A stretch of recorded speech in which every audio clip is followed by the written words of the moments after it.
Caroline's eyes widened. The British might attack Sackett's Harbor? We need to build a fleet with all speed, that lieutenant was saying.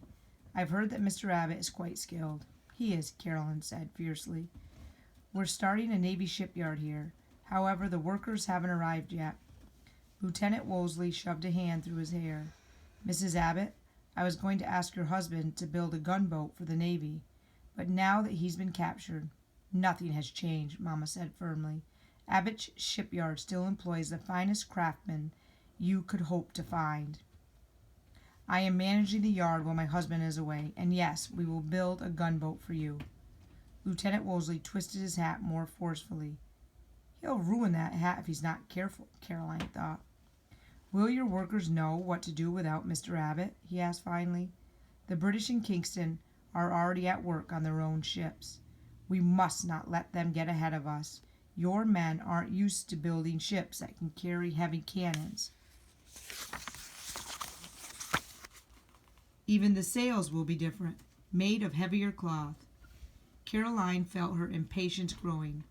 The men can build big ships, and Hosea Barton, he's our sailmaker. He's the best on the lakes. Mama put a hand on Caroline's shoulder and squeezed, as if to say, That's enough now. Caroline pinched her lips together. I see, Lieutenant Wolseley said. The hat turned another circle in his hands.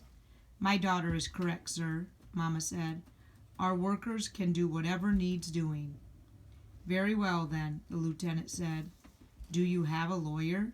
Someone whom your husband would trust to sign a contract? Mama's eyebrows rose. My husband would trust me, sir. I will sign whatever documents are required. After I have reviewed them, of course, and we have agreed to whatever changes might be necessary. Draw them up and have them delivered here.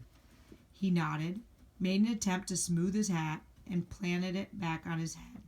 Thank you, Mrs. Abbott. He looked from Caroline to Mama.